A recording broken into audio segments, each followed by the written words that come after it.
It was a moonless night, and I could barely see the winding road that twisted through the dense forest. My name's Tom, and I always liked taking night drives, but tonight felt different. I was gripping the steering wheel so hard my knuckles were white. The radio had gone static a while back, and all I could hear was the engine humming and the occasional rustle of leaves in the wind. Night drives usually gave me peace, a break from the daily grind. But tonight, something felt off. I couldn't shake the uneasy feeling in my gut. The forest seemed to close in on me with every mile.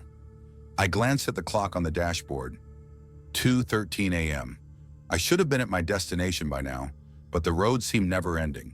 The headlights barely cut through the thick darkness ahead. Suddenly, a shadow darted across the road. I slammed on the brakes, skidding to a halt.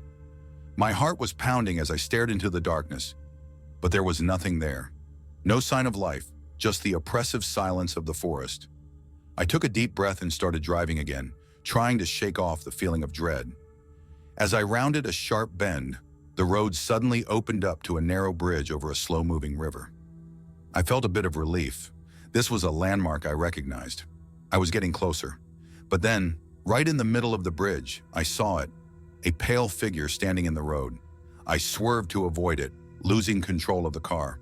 The car crashed through the guardrail and plunged into the icy waters below. The impact was brutal. My head slammed against the steering wheel, dazing me. Water rushed in through the shattered windows, and I struggled to unbuckle my seatbelt. Panic set in as the car sank deeper into the river, the cold water clawing at my body. Just as my vision began to blur, I saw something, or someone, moving outside the car, its eyes glowing an eerie green in the darkness. The world spun as the car sank faster into the freezing river. I fought to stay conscious, my hands fumbling with the seatbelt. Finally, it clicked open, and I pushed myself toward the broken window. My lungs burned as I kicked out, desperate for air. Just when I thought I couldn't hold my breath any longer, I broke through the surface, gasping and choking on the cold night air. I flailed around, trying to get my bearings. The river's current was stronger than I had expected, dragging me downstream. I caught a glimpse of the bridge, now just a dark silhouette against the forest. Panic surged through me as I realized the car was gone, swallowed by the river. My heart pounded in my chest, but I forced myself to focus. I had to get to shore. The water was frigid, and my muscles ached as I struggled against the current. I glanced back towards the bridge, and that's when I saw it again. The pale figure standing on the bridge, watching me. A chill that had nothing to do with the cold water ran down my spine. I forced myself to look away and swim harder. The figure didn't matter now. I needed to survive. After what felt like an eternity, I managed to grab hold of a low-hanging branch and pull myself to the riverbank. I collapsed onto the muddy shore, gasping for breath. As I lay there, shivering and exhausted, I heard a faint sound. At first, I thought it was the wind, but then it grew louder. It was a voice, soft and whispering, carried on the breeze. I couldn't make out the words, but it sent a shiver down my spine. I sat up, peering into the darkness. The forest was eerily quiet, the only sound that whispering voice. I knew I had to get moving, find help, but my body felt heavy, and my mind was foggy from the cold. I took a deep breath and forced myself to stand, using the trees for support. As I stumbled through the woods, the whispering grew louder, almost as if it was following me. My heart raced, and I quickened my pace, trying to escape the unsettling sound. But no matter how far I went, it seemed to be right behind me, echoing in the still night air. I kept moving, my feet slipping on the wet ground, heart thudding in my chest. The whispering followed me, a constant reminder that I wasn't alone out here. The voice was closer now, almost in my ear, though I still couldn't make out the words. It was maddening. I stumbled over roots and rocks, barely able to see in the thick darkness. The trees seemed to close in on me, their branches reaching out like twisted fingers. My breath came in ragged gasps as I forced myself to keep going, driven by sheer terror. Out of nowhere, the ground gave way beneath me. I tumbled down a steep embankment, crashing through underbrush and landing hard at the bottom. Pain shot through my body, but I didn't have time to think about it.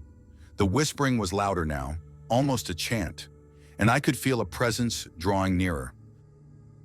I scrambled to my feet, wincing from the pain in my ankle. I had to keep moving. The forest seemed alive, every shadow a threat, every sound a potential danger. I limped forward, trying to find a path through the thick undergrowth. Suddenly, I burst into a small clearing. The moon had finally emerged from behind the clouds, casting an eerie light over the scene.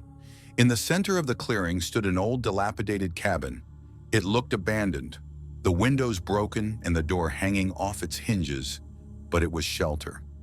I made my way toward it, hoping it would provide some safety. As I reached the cabin, the whispering stopped. The sudden silence was almost worse. I pushed open the creaking door and stepped inside. The air was thick with the scent of mold and decay. The floorboards groaned under my weight as I explored the single room. There was an old dusty bed in one corner, a table with a broken chair, and a fireplace filled with cold ashes. I collapsed onto the bed, my body aching and my mind racing. For the first time since the crash, I allowed myself a moment to rest. But the respite was short-lived. From outside the cabin came a low, gurgling sound, like water bubbling up from the depths. I froze, my eyes wide with fear. The sound grew louder, more insistent, as if something was emerging from the river, making its way toward the cabin. I knew I couldn't stay here. I had to find a way out. I glanced around the room, searching for anything that might help me. My eyes landed on a rusty old hatchet hanging on the wall. I grabbed it, feeling a small surge of confidence. It wasn't much, but it was something. Just as I turned to leave, the door creaked open, and a figure stepped inside. Its skin was pale and slick with water, its eyes glowing that eerie green. I tightened my grip on the hatchet, my heart pounding in my chest. Whatever this thing was, it wasn't human. My hands trembled as I gripped the rusty hatchet, eyes locked on the figure standing in the doorway. Its wet skin glistened in the moonlight, and those unnaturally green eyes seemed to pierce right through me. The air in the cabin felt heavy, suffocating. The figure took a step closer, water dripping from its body, forming small puddles on the wooden floor. I backed away, my heart racing. "What do you want?" I managed to choke out, my voice barely a whisper. The figure didn't respond. Instead, it raised a hand, fingers long and webbed, pointing directly at me. A cold, guttural voice filled the room, not from its mouth but from all around me, echoing in my head. "Join us!" Panic surged through me. I swung the hatchet wildly, hoping to fend off whatever this thing was. It moved with inhuman speed, dodging my strikes with ease. I stumbled backward, tripping over the broken chair and falling hard onto the floor. The figure loomed over me, its eyes glowing brighter. "Join us," it repeated, the voice more insistent. I could feel my mind slipping, a strange compulsion to obey washing over me. I fought against it, trying to hold on to my sanity. In a desperate bid, I kicked at the figure's legs, scrambling to my feet as it staggered back. I darted for the door, the hatchet still clutched in my hand. The cold night air hit me like a wall as I burst out of the cabin, running blindly into the forest. The whispering started again, louder and more frenzied. The trees seemed to close in on me, branches clawing at my clothes. I could hear the figure behind me, moving with a fluid grace that was terrifying in its silence. I ran until my lungs burned, my vision blurring from exhaustion. Just when I thought I couldn't go any further, I stumbled upon another clearing. In the center stood an old well, its stone structure crumbling with age. I had no other options. I ran to it, hoping it might offer some form of escape. As I peered into the dark depths of the well, I felt a cold hand grip my shoulder. I spun around, swinging the hatchet with all my might. It struck the figure, but instead of blood, a dark, viscous liquid oozed from the wound. The figure didn't seem to feel pain. It only grew more determined. With a strength I didn't know I had, I shoved the figure away and climbed onto the edge of the well. The whispering grew to a deafening roar, filling my mind with chaos. I looked down into the darkness, realizing my only chance was to jump. Taking a deep breath, I let go of the edge and plunged into the abyss. The world spun around me as I fell into the well, the darkness swallowing me whole. I hit the icy water at the bottom with a splash, the impact knocking the breath out of me. For a moment I was completely submerged, the cold seeping into my bones. I fought to the surface, gasping for air. The well was deeper than I'd imagined, and the walls were slick with moss. There was no way to climb back up. Panic set in as I realized I was trapped. The whispering, now muffled, echoed down from above, a constant reminder of the horror I'd left behind. I felt around in the dark water, my fingers brushing against something solid, a wooden plank, partially submerged. Using it as a makeshift raft, I tried to calm my racing mind and think of a way out. Suddenly, I felt something move in the water beneath me. I froze, my heart pounding. There it was again, a brush against my leg. I kicked out instinctively, trying to fend off whatever was lurking below. The water rippled and I could feel the presence growing stronger. A hand shot up from the depths, gripping my ankle with a vice-like hold. I screamed, thrashing in the water, but the grip tightened, pulling me down. The cold seeped deeper into my skin as I was dragged under, the darkness pressing in from all sides.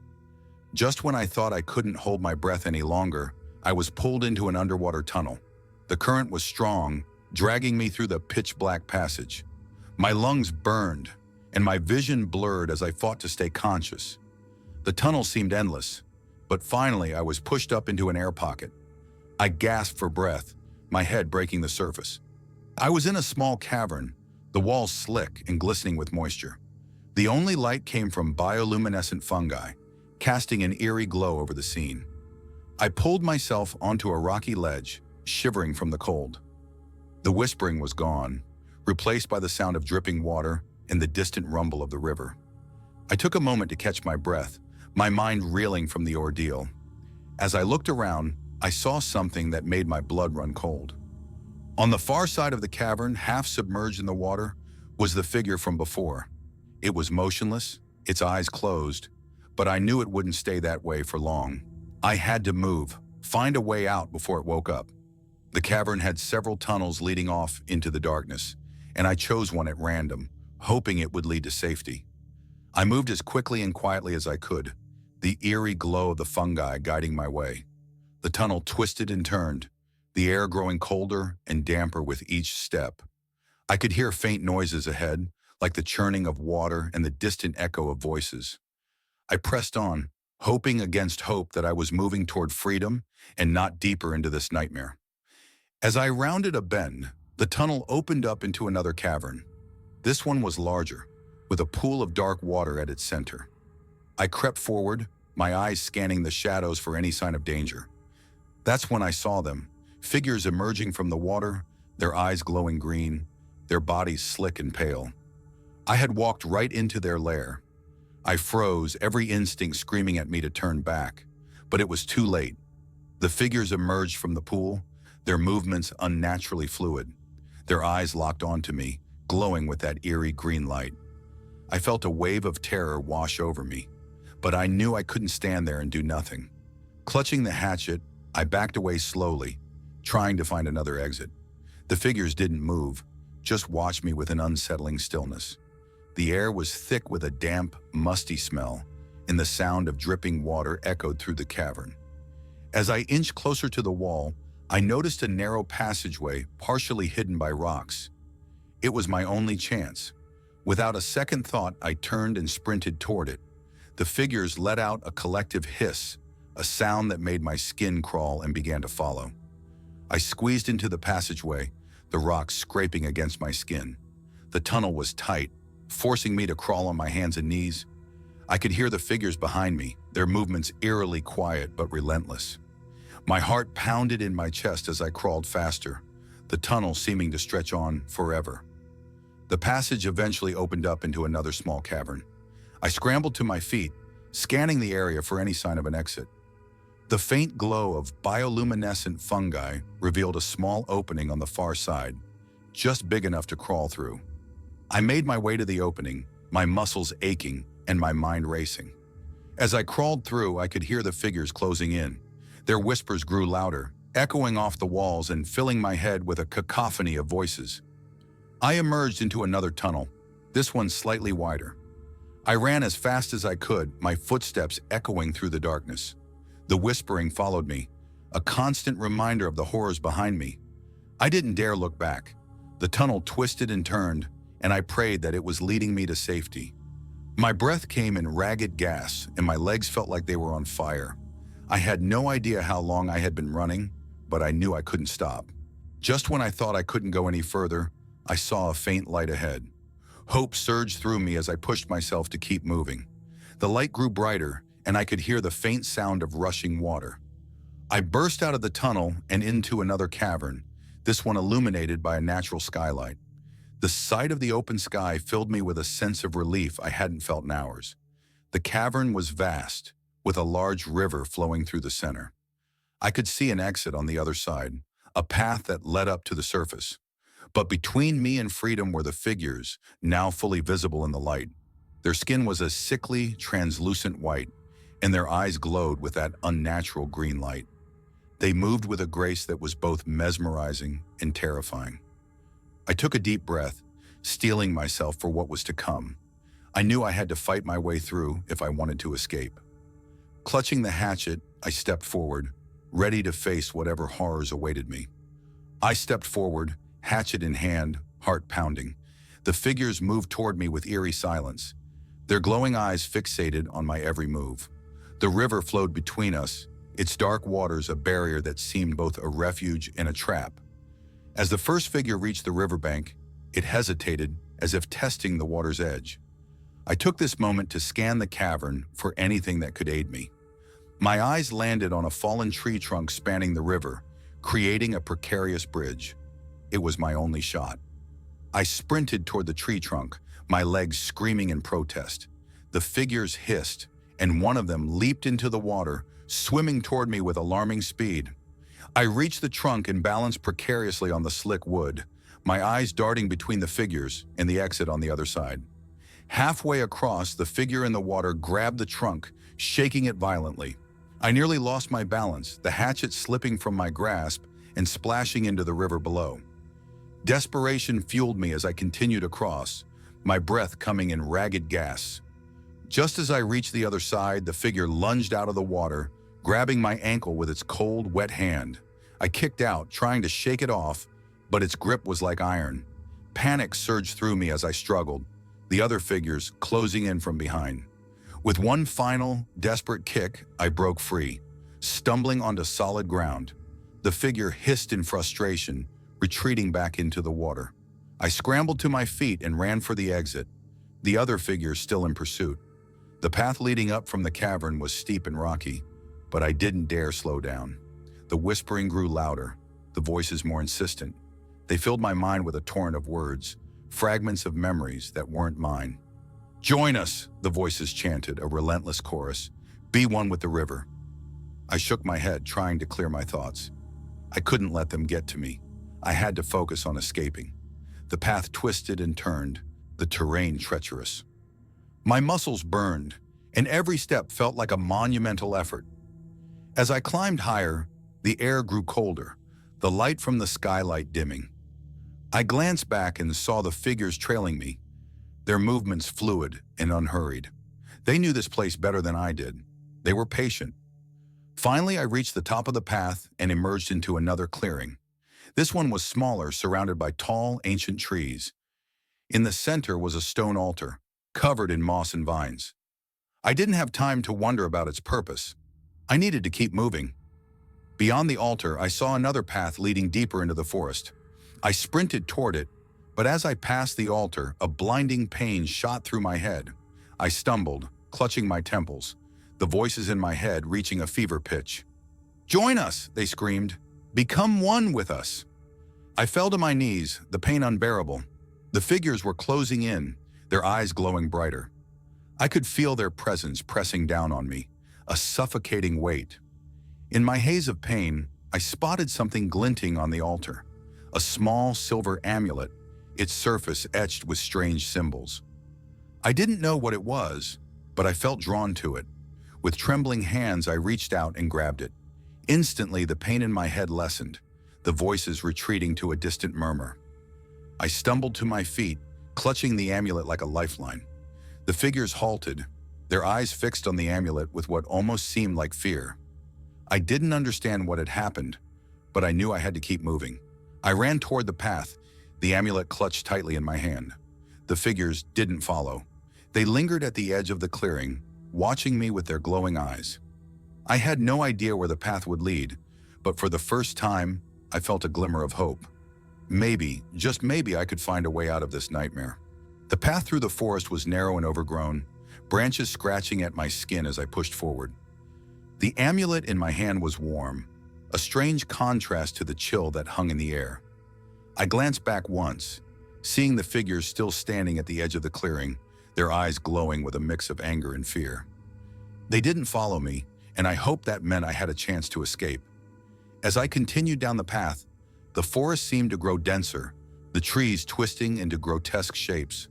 The whispers had faded to a distant murmur, but I could still feel their presence, lurking just beyond the edges of my awareness.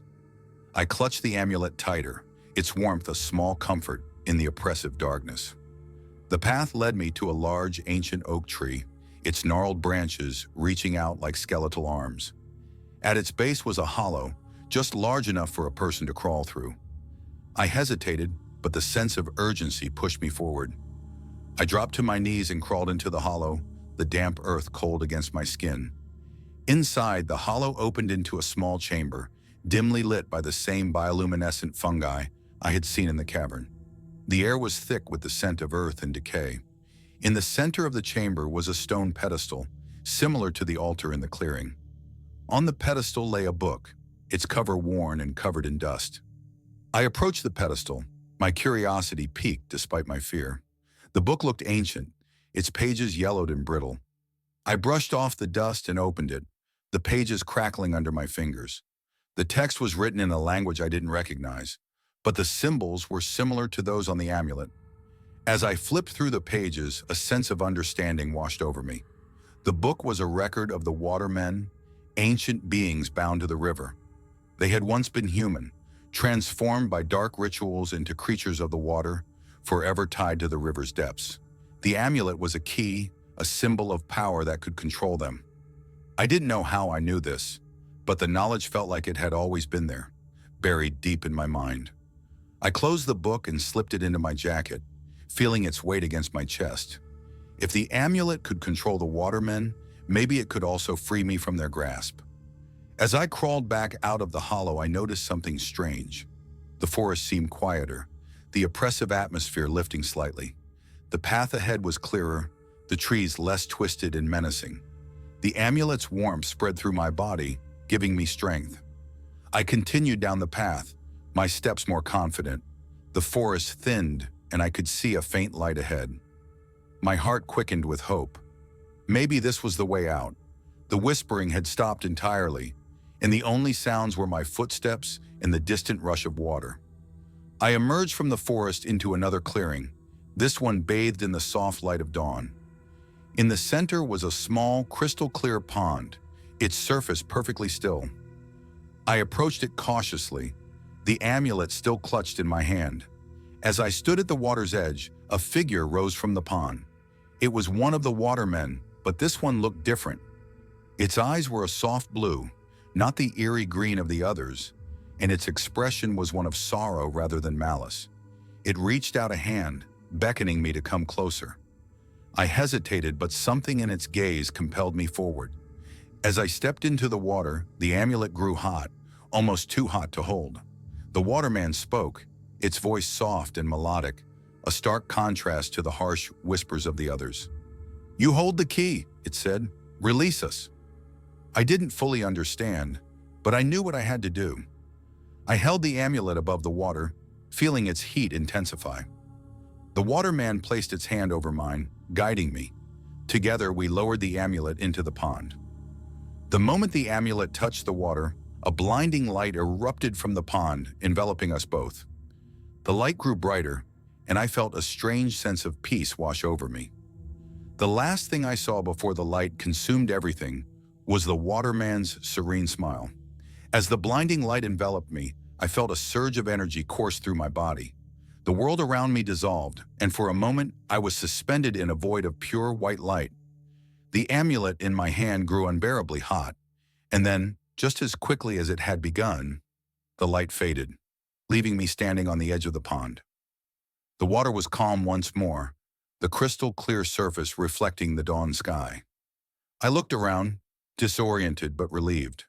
The oppressive feeling that had haunted me since the crash was gone.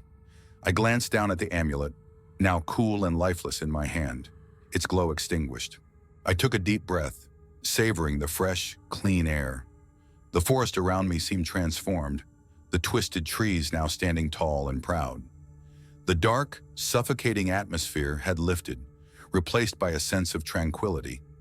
The waterman was gone, but I felt its presence lingering in the back of my mind. I knew that whatever dark force had bound the watermen to the river had been broken. They were free, and so was I. I made my way back through the forest, following the path that now seemed clear and welcoming. The sunlight filtered through the leaves, casting dappled shadows on the ground. The whispering voices were silent, and the only sound was the gentle rustling of the wind. As I walked, I couldn't help but reflect on the events of the night.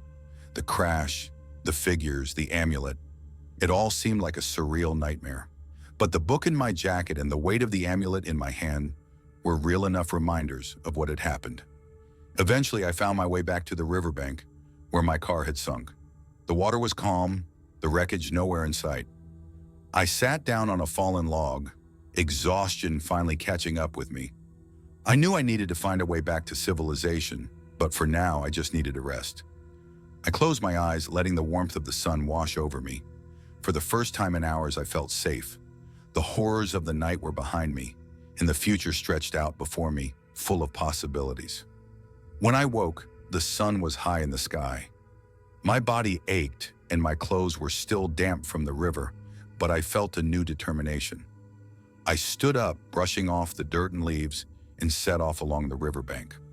I walked for what felt like miles, the forest gradually giving way to signs of human habitation. A dirt path led me to a small rural road, and soon enough I heard the distant hum of an engine.